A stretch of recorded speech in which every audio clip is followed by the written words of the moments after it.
What's going on, Dodgers Nation? Welcome to the Dodgers Nation post-game show after the Dodgers lose the third straight game in this four-game series to the Atlanta Braves by a final score of 4-2, and the Dodgers are failing this test against the Atlanta Braves. They look outmatched. The pitching did a really nice job tonight, save for that last inning. We're going to break it down. Alex Vesia, to me, cannot be trusted in a big spot like that. I wouldn't trust Alex Vesia to valet cars outside of Dodger Stadium. I'll just be honest with you, in a situation like that, first of all, you can't walk Murphy in that spot on 4 pitches. That is inexcusable. And then you throw a pitch middle to Arcia. He hits a 3-run shot, and the Braves get another home run. They have absolutely outslugged the Dodgers this series. They've outclutched the Dodgers this series. In LA, they had tons of opportunities. They end up going 3 for 24 so far this series with runners in scoring position. Everyone said that this felt like a postseason series.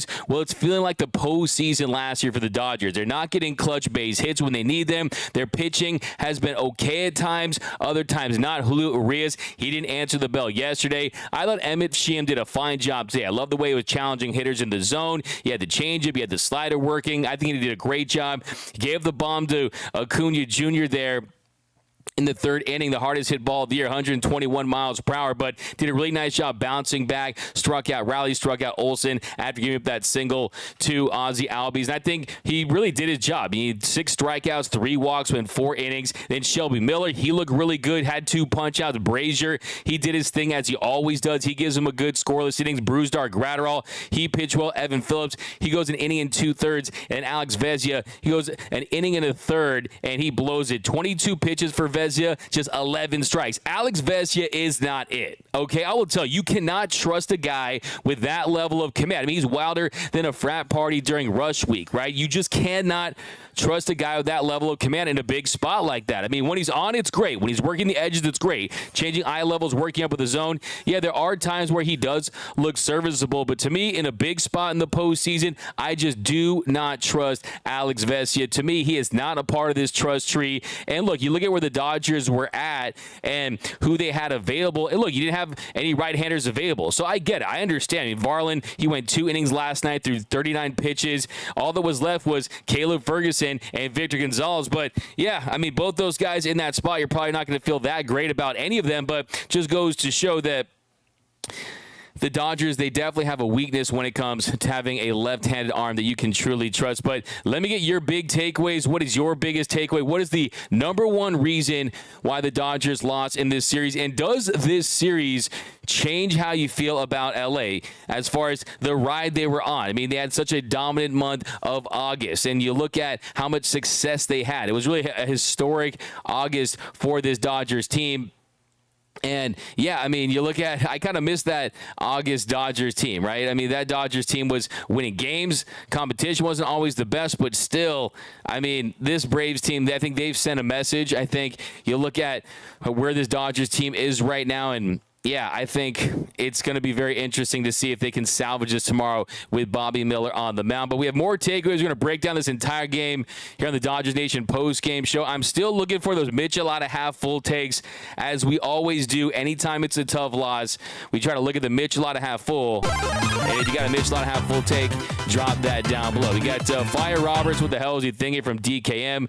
We got Wilkin, Eugene, the Dodgers. Ahmed Rosario and Kike are cold off lately. Yeah, I mean, a lot of the guys are cold. I mean, let's just be honest here. I mean, one of the big moments in this game is the Dodgers, they had an opportunity. LA had them on the ropes early on. They had 3 straight innings where you get a leadoff man on base. And I think really you're going to look back at this game and say to yourself, okay, the bottom of the 3rd inning is where this game went south for the Dodgers. I mean, you had a leadoff double from Austin Barnes on his bobblehead night. Then Mookie Betts, he draws a walk. Freeman walks. And you have the bases loaded, no outs. And then Will Smith, he grounds into a double play. And that right there, you just cannot have that. And yes, you did get a run there, but that wasn't enough. Mookie ends up scoring and tying it at 1, and then Max Muncy comes with runners in the corners, and he flies out to end the inning. So they had a golden opportunity early in this game to really jump on the Braves, jump on Elder. And Elder, he's someone who ends up pitching a really nice game. He goes 6 innings,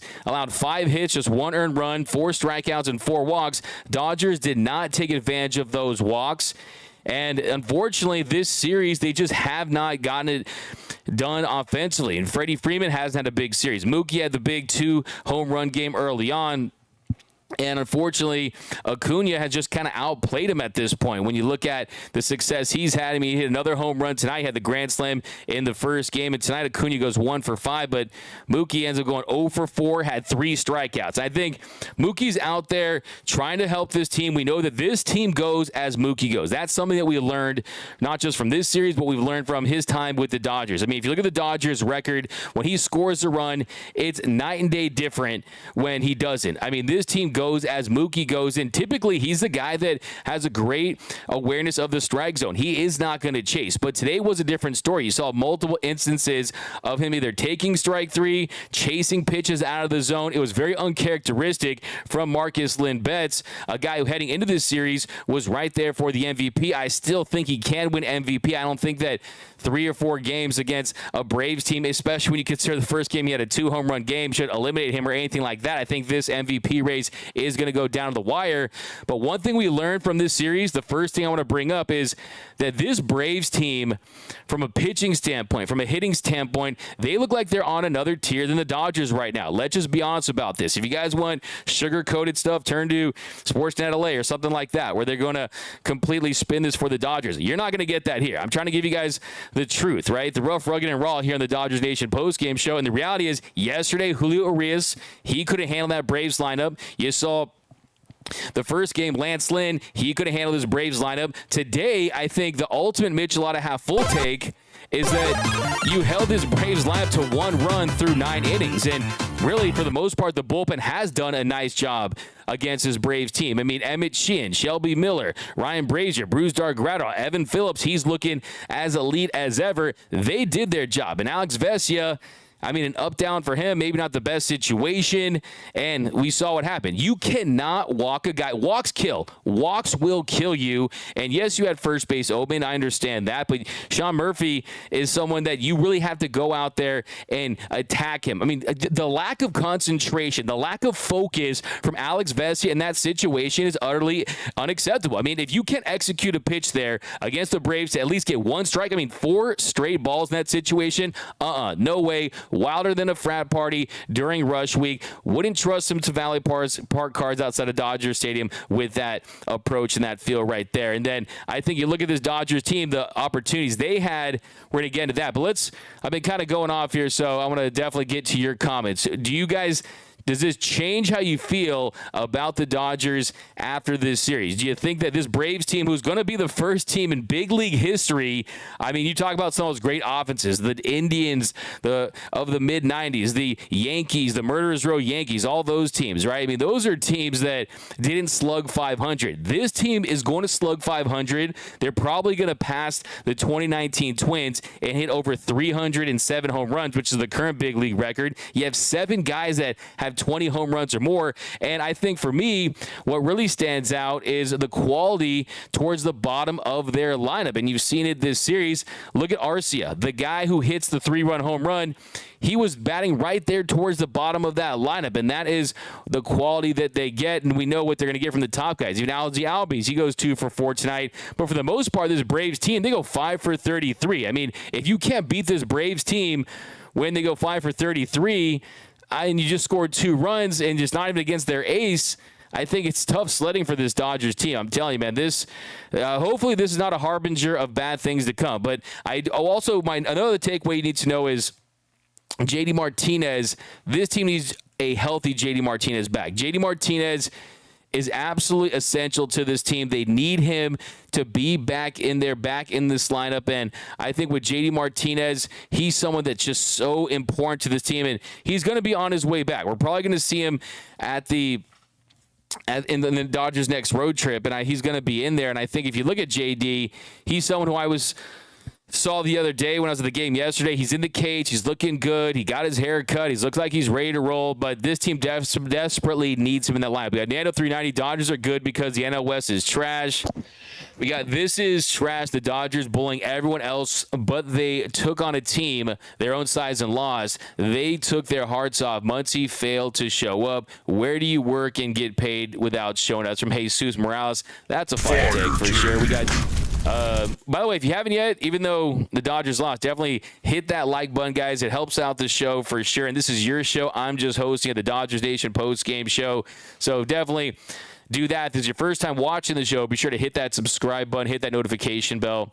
We got $2 from Michael Carrillo. This has reaffirmed to me that this rotation is not it. Michael Carrillo, I think that's a fair take. I think that we need to see more guys step up in this rotation. I think Lance Lynn, the home run ball, that reared its ugly head. I mean, 35 bombs against Lance Lynn this season. I mean, that is not good, especially when you consider that this is the team that you're most likely going to be matched up with in the NLCS. And then Friday, Julio Urias, who really was riding some nice starts. I mean, he was someone that was trending in the right direction, and then he has the bad inning there. Gives up the bomb to Duvall in the Red Sox game, and then he follows that up.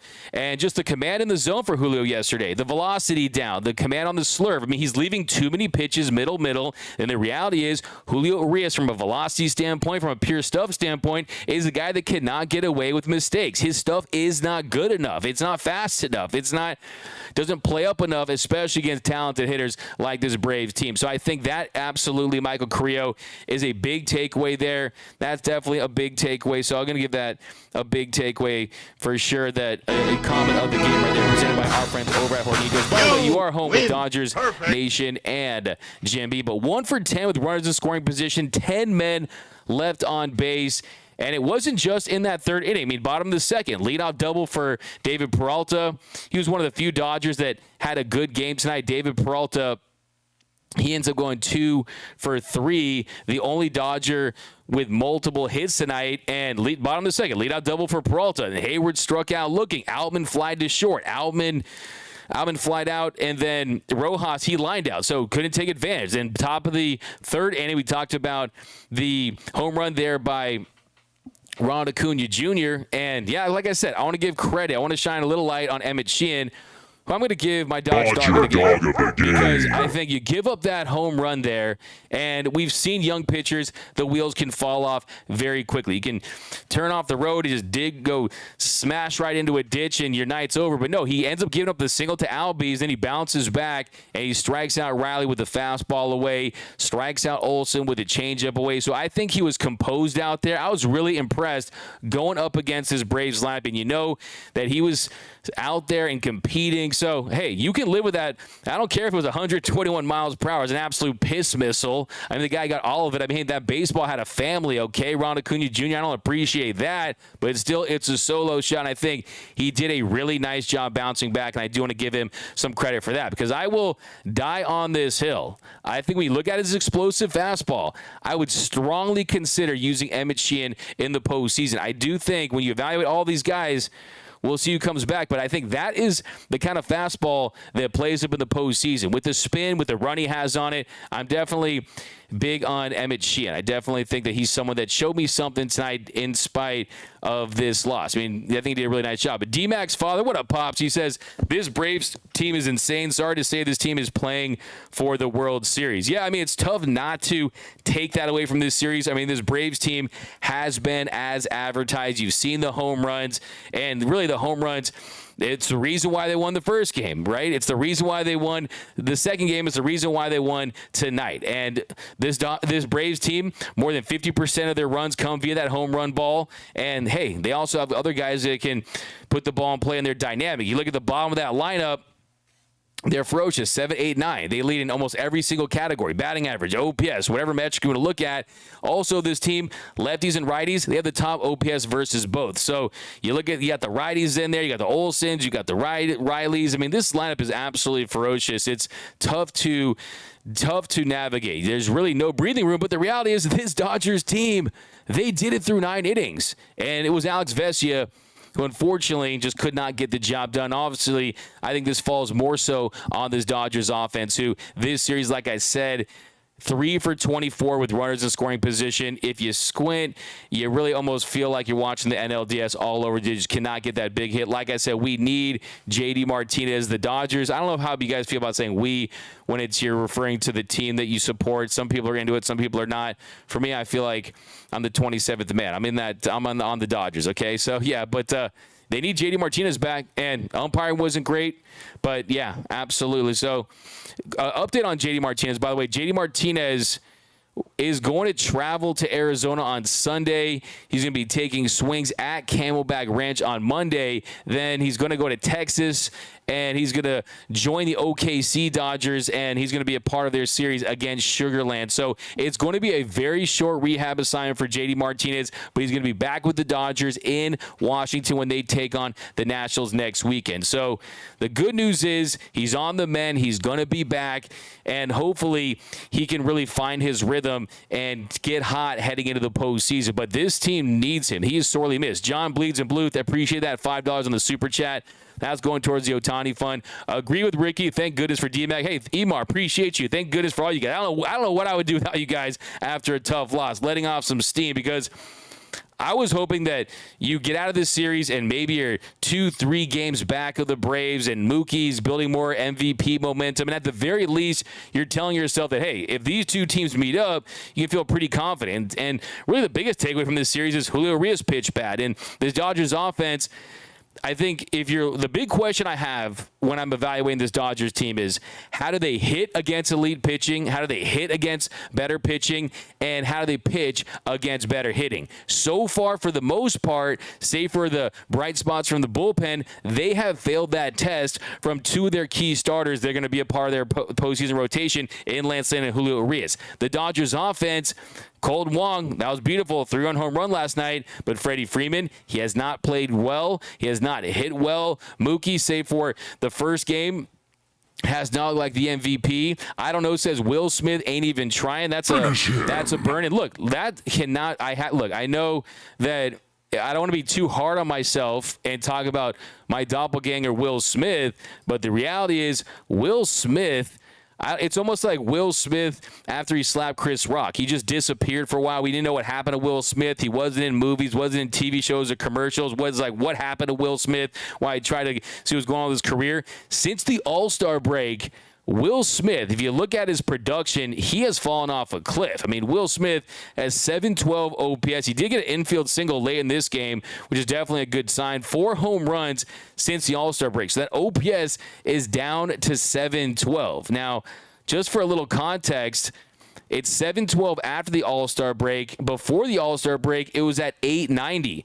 Now, I don't know if this is a byproduct of Will Smith not getting as much time in the DH spot as he did last year, because you have a full-time DH in JD Martinez. It does feel like he's gassed. It does feel like he is wearing down. So I think if you look at Will Smith right now, that's something you need to focus on, because he just does not look like himself. And Dave Roberts talked about it before the game today, that it's a mechanical flaw right now, and they're tinkering with those mechanics and addressing it, because the way he's developing a bad habit is, if you look at his setup and his positioning, he's struggling against fastballs, and he's struggling against everything away in the zone. Fastballs away. So I think they need to address that and find a way. D-Mac's son says, my dad wouldn't play catch with me. Hey, D, I'll play with Dave. We'll play catch later. We'll do like the Nerf ball, where the Nerf sticks onto the thing.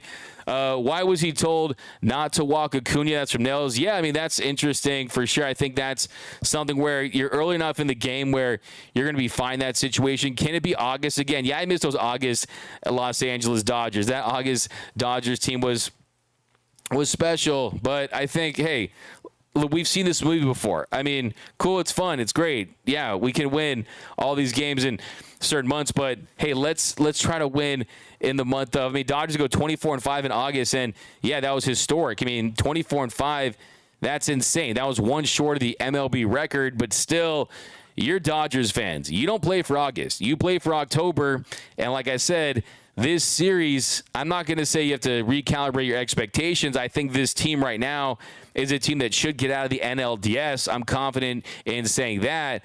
But Braves got to go to Atlanta for the first two with a shaky Julio Urias, a Kershaw that's been a little banged up and last start didn't look fantastic. This team, do you have to wonder, do they have a true ace they can carry you throughout the postseason right now. So I think that's the number one thing I'm looking at in the final few weeks of the season is, does a starting pitcher emerge that you can trust? Right now, you could possibly say that if everything was on the line, maybe Bobby Miller has the best chance at going against his Braves offense and neutralizing them because of that triple-digit heat. I mean, I think that Bobby Miller in the postseason with the adrenaline, he might be the first guy ever to throw a 200-mile-per-hour fastball, okay? So I think it's going to be a very interesting conversation. I think that, yeah, they have not won a game in the series, but subplot-wise, that's, to me, what tomorrow's about, is how does Bobby Miller fare coming off this line, going against this lineup. So we got 199 from Swelling Sausage. I need a ball of Hornitos after the first three. Yeah, hey, look what I always say. The Dodgers win, I drink. If the Dodgers lose, I drink more. So that's a Hornitos comment of the game. We beat the Braves at home. J-Law, why was Sheehan taken out in the fifth? He was dealing. I mean, that's kind of how they're managing him. John B. bleeds blue, $5. The Dodgers have a history of playing hot in the dog days of summer, but become cold during fall baseball. Hashtag, this is a long hashtag, John, but since you broke off $5, I'm absolutely going to read it. Let's pray for the Phillies to beat the Braves. That wasn't too long, but yeah, I mean, look, baseball is weird. I mean, you could see the Cubs beat the Phillies and the Cubs go on a run. You just never know with Major League Baseball, but on the same token, there's a part of me that kind of wants to see that Dodgers-Braves lineup, because that Dodgers-Braves matchup, just because it just feels like baseball needs a big series like that. It feels like we could use that trilogy. I know it's be careful what you wish for, but yeah, I mean, it's unfortunate. But yeah, continue to break down this game. You got to talk about, top of the fourth. I mean, really nice job by Emmett Sheehan. Got that double play ball, just throwing those quality strikes. He was attacking the zone. Bottom of the fourth inning, get a leadoff single by Peralta, and then a few batters later, Rojas gets a 2-out single, and then a 2-2 with Mookie Betts. Bases loaded. He swings at a ball that would have been ball 4, and it rolls down the line, down the left field line, and then it trickles foul. On the next pitch, you get a terrible call. You get a Stevie Wonder call there by the umpire because he's just blind. I mean, just absolutely making a call that was clearly 2, 3, 4, 5, 6, 7, 8, 9, 10 inches off the plate. I think that's disrespectful to a hitter of Mookie Betts' caliber. You just cannot have that. So he ends up taking strike 3. And yes, you could argue that with 2 strikes, Mookie has to do a better job of protecting the plate in that situation. But if you go back and look at it, I mean, he's definitely off the plate right there. Then, yeah, you got to jump to, bottom of the 8th, Rosario. He takes a walk.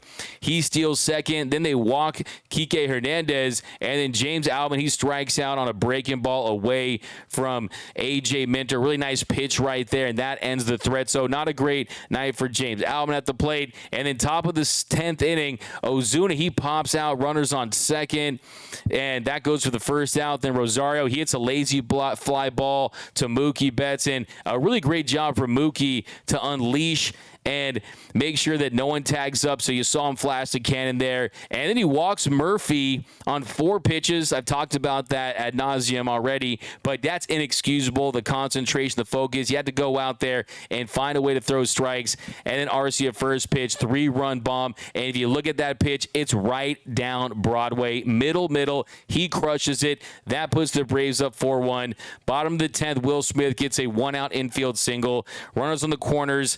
Max Muncy, he flies to center. It's been like the almost, save for yesterday, or save for a few nights ago, and Muncy hit that home run. I mean, it's been a lot of almost home runs where Muncy just missed it.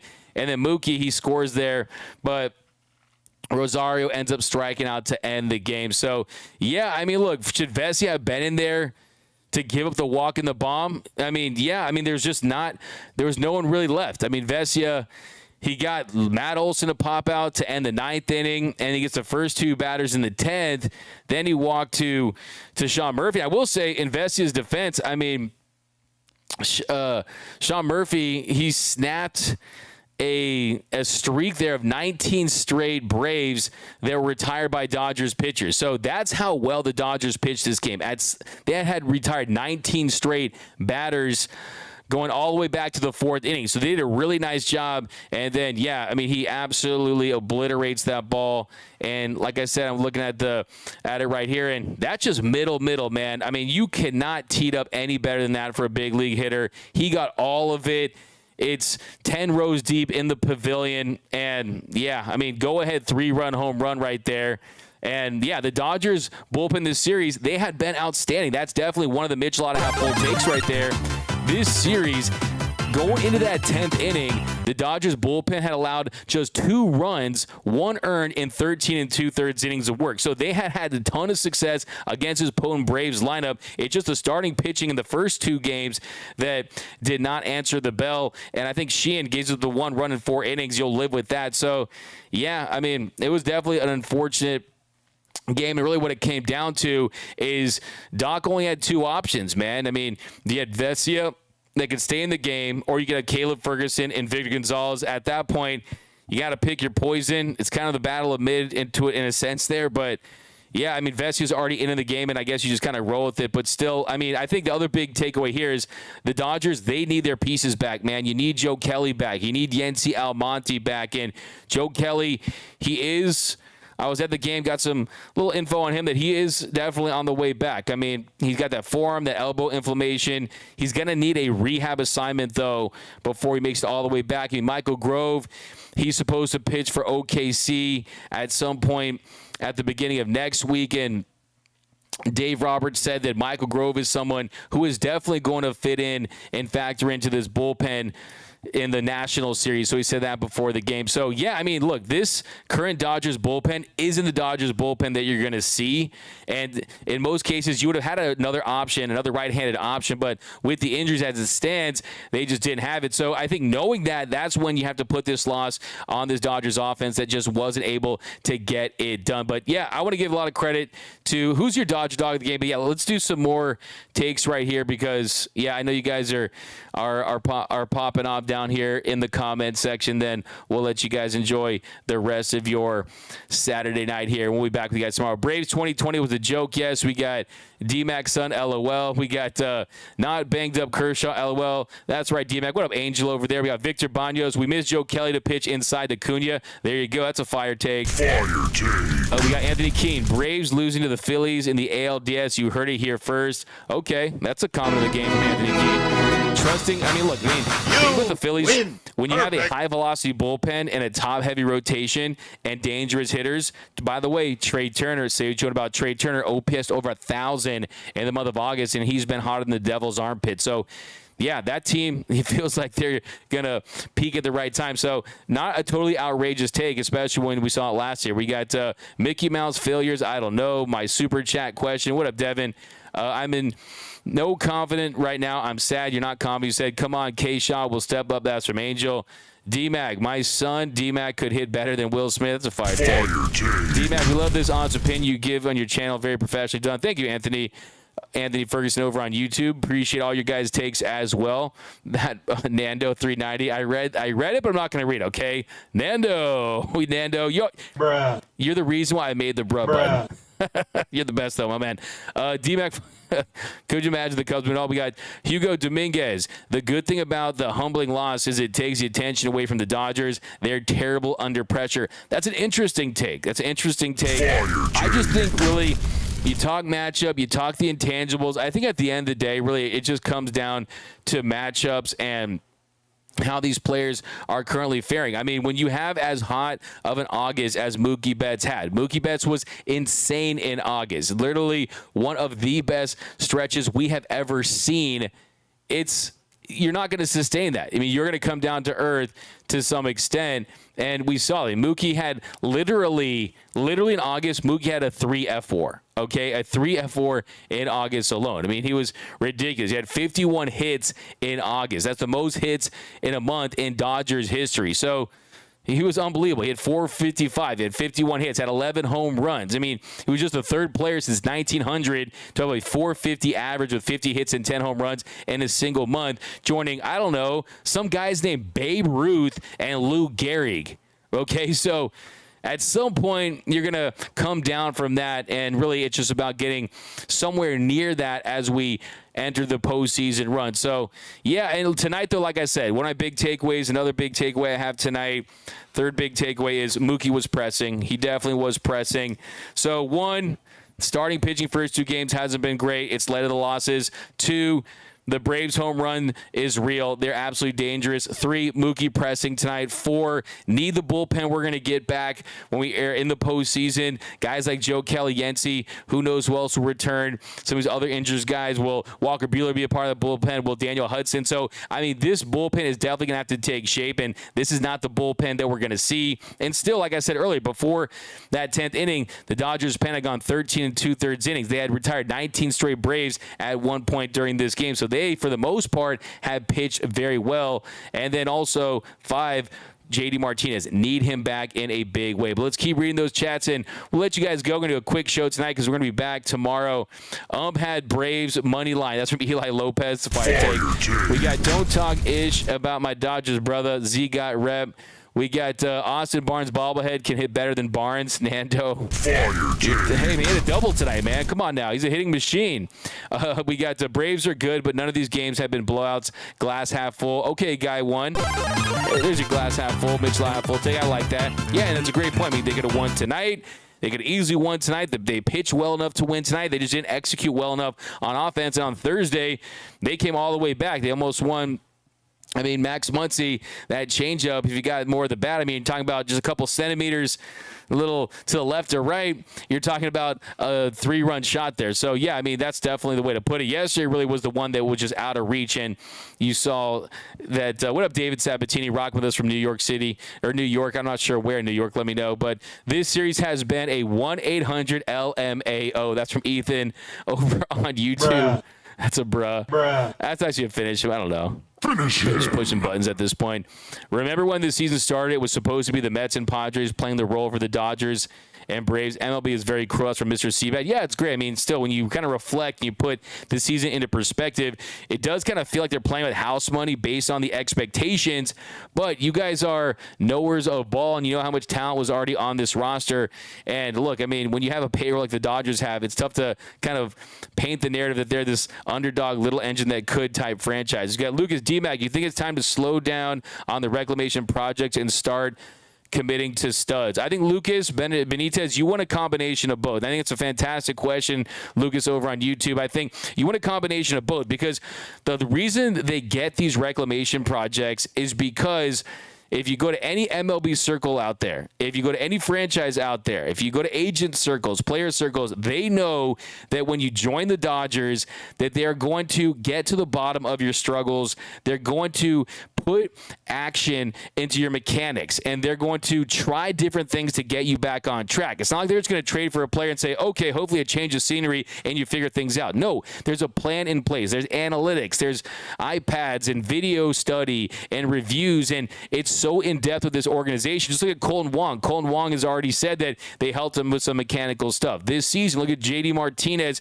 getting back on track, and a lot of that credit goes to him and Robert Van Scoyoc, who just happened to be the Dodgers hitting coach that helped revamp his swing and turn him into one of the best hitters over the last decade. But you look at Jason Hayward, David Peralta. I mean, you even look at James Outman when you consider that he's a rookie that's had success. So as far as the reclamation projects, I think you want to still be selective, and you want to say, okay, if we can get guys on one-year deals or on very team-friendly contracts, I think you definitely take flyers on those guys.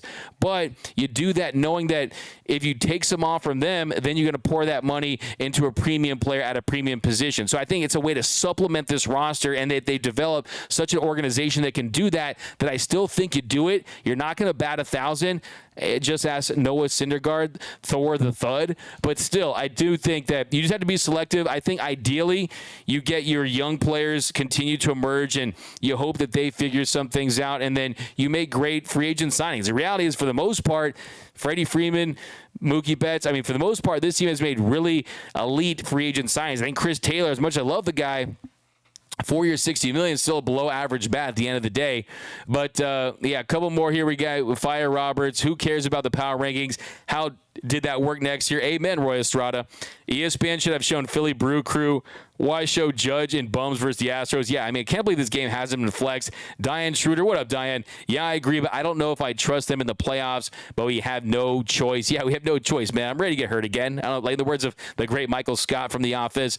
Dodgers starters are shaky. I'm sorry, but Almonte stinks. He was starting to turn the corner a little bit. I would agree. I wouldn't completely trust him, but, I mean, he's definitely another arm you have to consider that definitely adds some depth. So it's just kind of another way to look at, but he's someone that definitely you want to see some more out of, though. I would agree with you on that one. But, yeah, to me, you got to give Emmett Sheehan the credit. I mean, 18 swinging strikes for Sheehan. I mean, that was his career high. It was the sixth most for a Dodgers pitcher this year. And the only run he allowed was to a guy who's one of the best players, if not the best player on the planet in the National League. And Ronald Acuna Jr. hit it 121.2 miles per hour. I mean, geez, that ball had a family. I can't believe he did that. But, yeah, I mean, you got to give him credit for that one. I mean, 3 home runs for Ronald Acuna Jr. this series. And I hate to admit it, but he has outplayed Marcus Lynn Betts. And you guys know, I just have to give you guys the truth. I'm the 100 emoji, man. That's what I try to be. I'm a living, breathing 100 emoji. But also, yeah, got to give credit to Austin Barnes. Since July 26, how about this? By the way, that's a thing. Okay, bobblehead night is a thing. Okay, we need to just bring back another Will Smith bobblehead night, right? I mean, bobblehead night is a thing. Since July 26, Austin Barnes has 14 hits in his last 40 at-bats. He's slashing 350, 395, 475. He had 3 hits, 2 doubles. He had a walk on Tuesday against Arizona. And then, yeah, I mean, he's someone that's definitely had a much better go of it of late. But, yep, guys, that is going to do it for the Dodgers Nation post-game show. Thanks for rocking with us. As always, we'll do a couple more comments here. We've got some super chats. We got Nora Ortega. Pitchers of the 2020 team disappointing except Kershaw. John Bleeds Blue, do you think it's time for the robo-ump in Major League Baseball? Mookie's at-bat was a game-changer today. John Bleeding Blue, I think at the very least, and I've been on this for 5, 6, 7, 8, 9, 10 years now, is that, look, yes, you need at the very least the ability to challenge 2 or 3 strikes per game. And there's no doubt about it that in that situation that Dave Roberts would have challenged that call and it would have been overturned and it would have been ball 4. So in that situation, I think absolutely, because guess what? I don't care if the umpire had reservations to the Palm or the umpire had reservations to his favorite restaurant, or this is someone that thinks that everyone came out to watch the ump show. That's a bad call. And a lot of times it's the positioning of the umpire relative to the hitter. And really, I think you're doing them a disservice by making them the punching bag, when the reality is they have an obstructed vision and they're not going to be perfect. They're going to miss calls. And the reality is they need to benefit from technology. If this was the NFL, if this was the National Football League, you would have robo-umps a decade ago. If this was the NBA, you would have robo-umps probably 15 years ago. But Major League Baseball, they're old-fashioned. They do things 5, 10 years too late, and that's just the reality. They are a BlackBerry living in an iPhone world, right? In Major League Baseball, sometimes it takes them too long. They're a very stubborn old organization, and that's just the brass tacks, man. Going to the game tomorrow to watch Bobby dominate. Yeah, Mitch ought to have full. Tomorrow's Miller time, baby. We got, what up, all around Lacey, 127. Diane Schroeder, Mookie is swinging everything around the plate tonight. Totally wild. Yeah, Diane, not a great night for Mookie at the plate. Adolf Lopez, we simply don't have the pitching this year. D-Mac, what's the point if you score 6 runs if your pitching gives up 7? And that's a fair point, but I mean, point to the bullpen. The bullpen showed you something, not just tonight, but throughout this series. And I think you just need to see if you can get Julio Urias back on track. I mean, that's the number one thing. And at this point, with the velocity dipping like it has, I mean, it's definitely something that you can't guarantee. I mean, talking about a guy who has an ERA at almost 5, and he's your opening day starter. He was someone that finished in the top 3 in the NL Cy Young Award, a guy that we're talking about for $200+ million contracts, right? I mean, a lot has changed from the start of the season up until now for Julio Urias, but we got all those hits to the head. Will Smith moving slow in motion. I got jams. You know what? I mean, I don't know if you're being tongue-in-cheek, but I mean, you wonder. I mean, I think it's a fatigue thing. He does not look like the same player out there. Mike M. D-Mac said it, how the Dodgers play against top pitchers and how their pitchers perform against top hitters. You have your answer. Yeah, there you go, Mike M. I agree, but that's going to do it, guys. We can talk Dodger baseball with you guys all night long. We got Anthony. We got a couple more here. Yarbrough should be starting. Yeah, I mean, Yarbrough, he hasn't started yet, but he's someone. He had 4 scoreless last start. Don't forget Ryan Pepio. So we'll talk about the bullpen tomorrow. We got 99 cents. Thinking Face, thanks 818. We got Vesia, just was in 1 batter too many. This wasn't bad. It's just 1 game. Scarlet and Blue. I mean, I don't know. I think you look at Alex Vesia on the year. He has ups and downs. He has been better of late. But, I mean, he was really bad to start the season. Then he started trending in the right direction. But, I mean, if you look at his results in August, he definitely was solid at 2.79 ERA, a 1.8 ERA in July. It's just a situation where this is a big spot. And even against, I mean, it's a big spot, right? And 3 earned runs his last 9 2/3. That isn't bad. So I definitely would probably take him over Vigon and Caleb Ferguson in certain situations. But I think the reality is you don't have a left-handed reliever that you can fully trust. That's just the reality of the situation. But a couple more here, guys. But thanks for rocking with us here on the Dodgers Nation post-game show. Dodgers won't pay Urias $200 million. I agree with you on that. We got Miss JD, absolutely. But thanks, guys, as always. If you haven't yet, be sure to subscribe to the Dodgers Nation post-game show. My name is Doug McCain. You can follow me on Twitter and Instagram at DMAC_LA. Remember, that brings us together quite like Dodger baseball. We got Mr. Seabad, no Messia with Vesia. He'll be back for Mr. Seabad. That's a common night. We got Will Smith is tired, especially what we have is his backup catcher. Padres come back for the Dodgers. These losses could be a blessing in disguise. Don't want to peak too soon. I be stroking. I like that take. Mitch Lott have full. But that's going to do it, guys. See you guys next time. Remember, that brings us together quite like Dodger baseball. And until next time, think blue, bleed blue, and I'm out.